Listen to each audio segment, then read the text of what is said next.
नमस्कार, GBN 24 news में आपका स्वागत है। आपके साथ मैं हूं राशि। आइए खबरों की ओर बढ़ेंगे।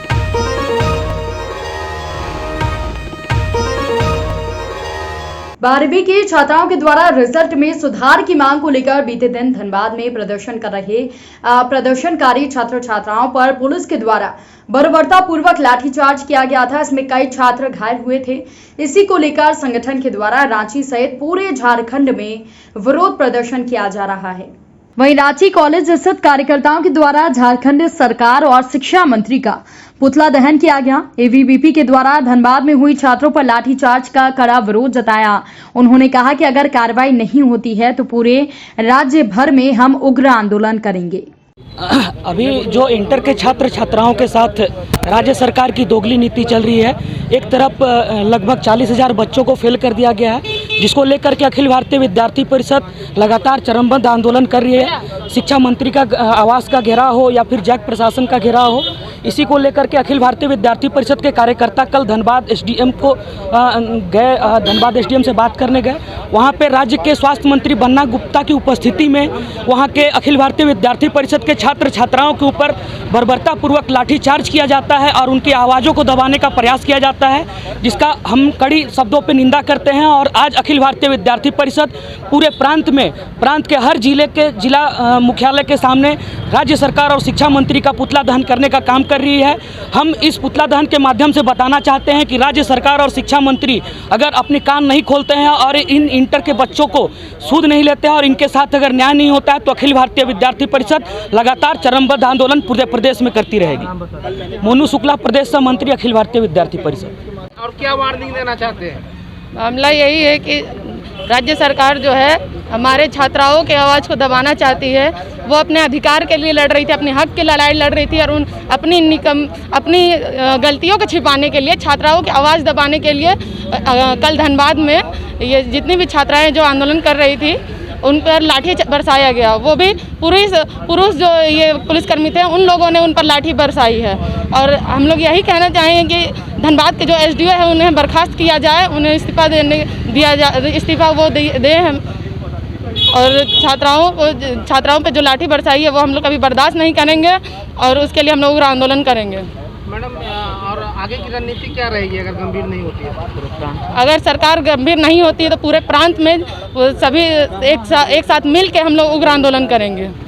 परिचय अपना देती है। मैं पल्लवी गाड़ी, अखिल भारतीय विद्यार्थी परिषद, रांची महानगर मंत्री।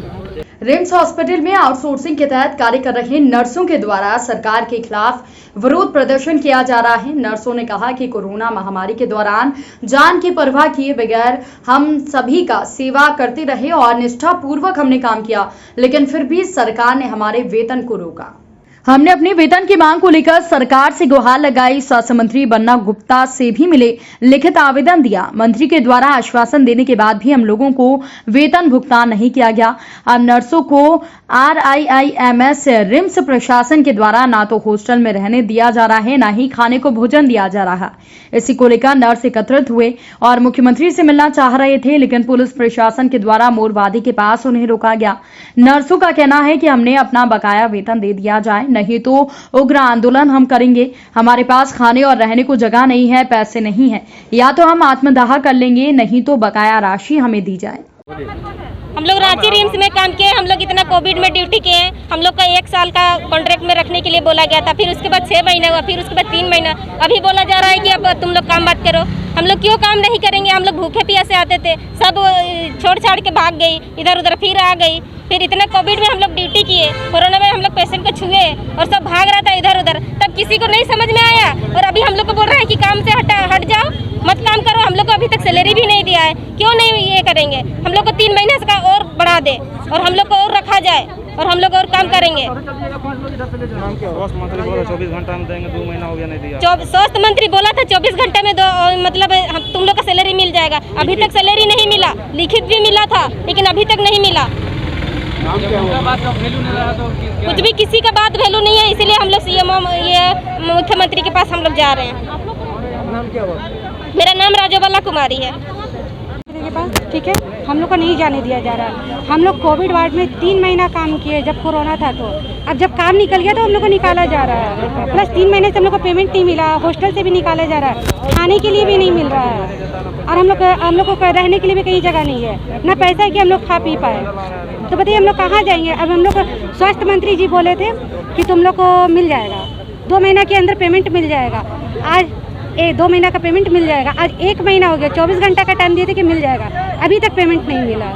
बताइए हम लोग किस पे ट्रस्ट करेंगे। अभी हम लोग मुख्यमंत्री के पास जा रहे हैं तो नहीं जा रहे, हम लोग बस इतना चाहते हैं कि हम लोग को काम दिया जाए प्लस पेमेंट भी दिया जाए।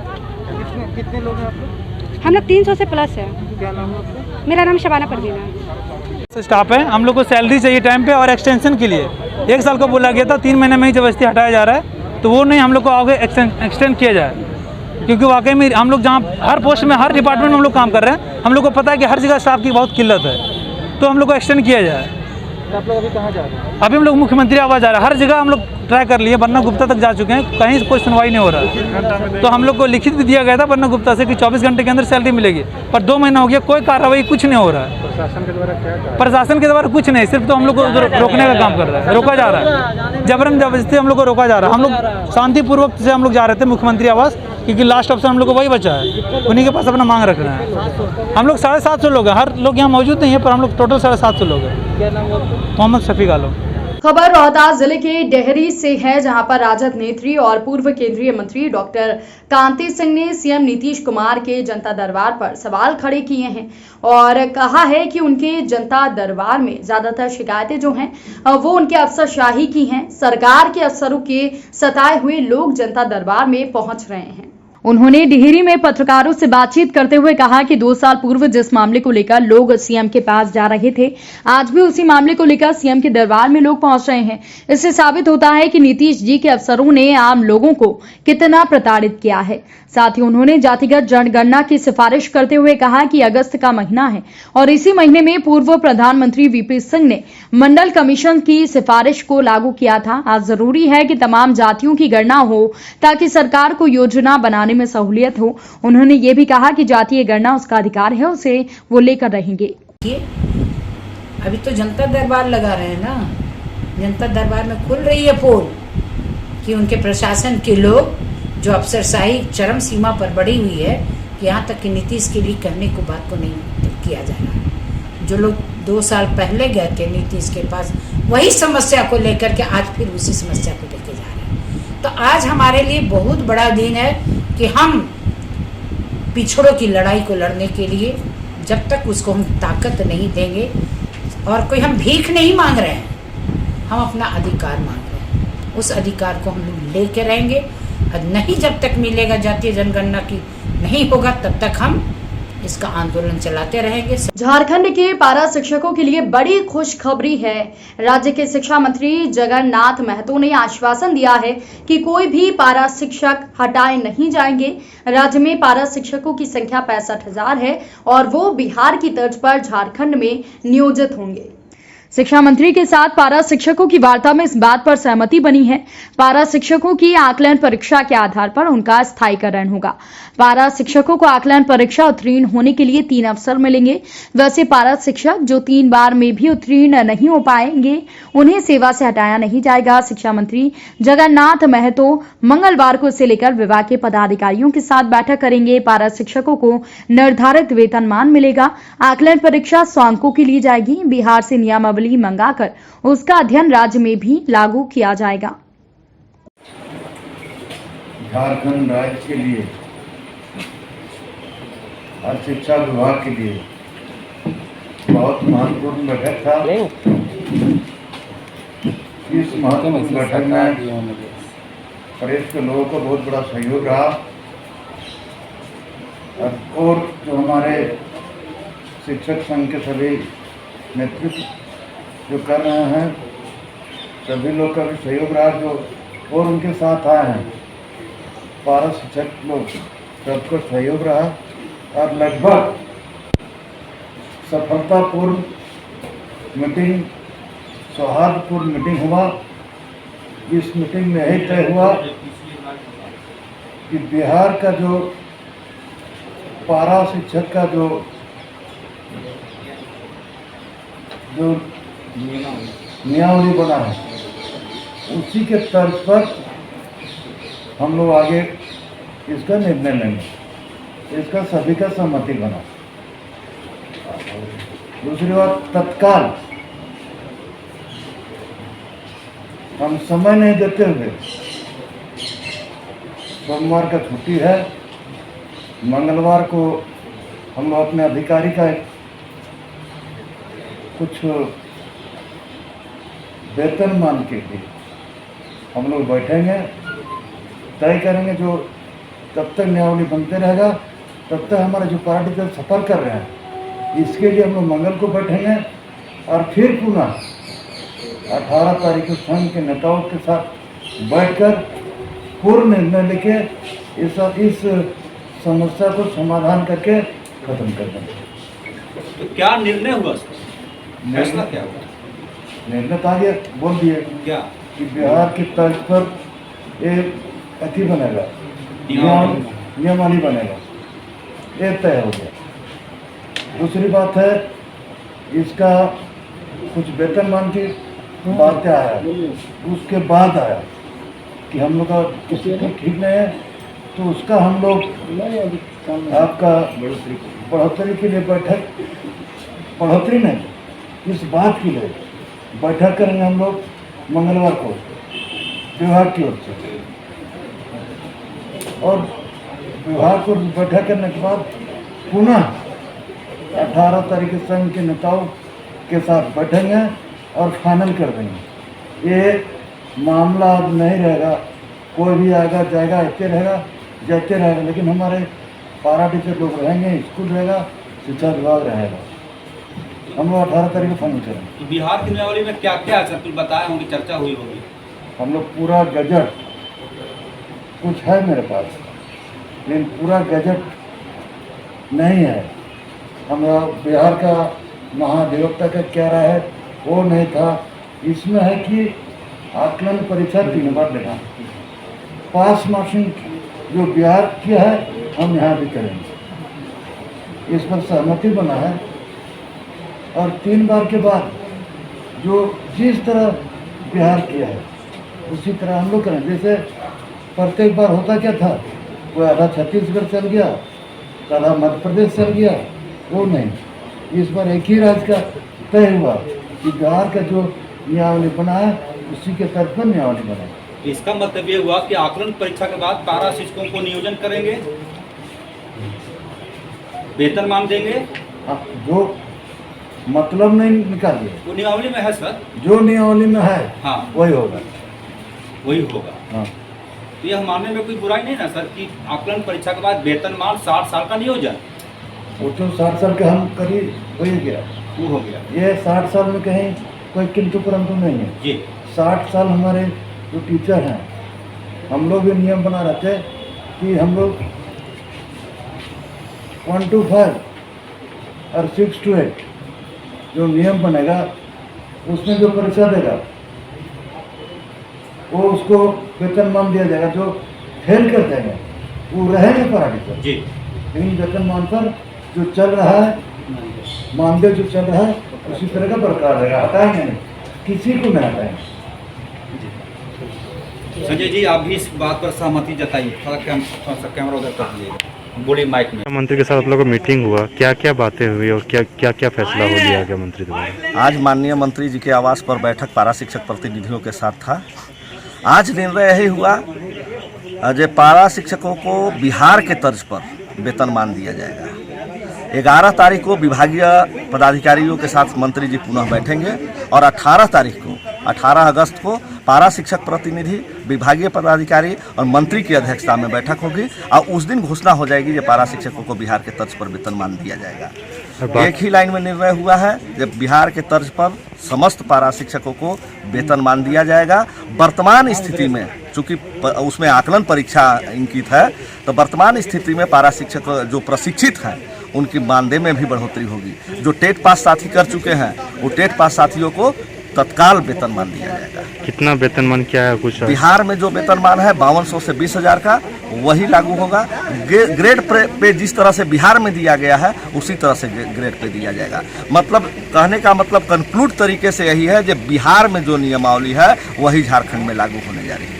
मीटिंग होने के 18 तारीख के बाद ये फैसला लिया जाएगा। 18 तारीख को ही माननीय मंत्री जी ने कहा कि 18 तारीख को हम घोषणा करेंगे। चूंकि उसके पहले 11 तारीख को विभागीय पदाधिकारियों के साथ मंत्री जी की बैठक हो जाएगी, तो 18 तारीख के संघ के पदाधिकारियों के साथ बैठक करके और उसी दिन घोषणा हो जाएगी कि पारा शिक्षकों को वेतन मान लिया जाएगा। अब बहुत जल्द 6 महीने के अंदर आकलन परीक्षा ले लिया जाएगा और सभी पारा शिक्षक को वेतन मान दिया जाएगा।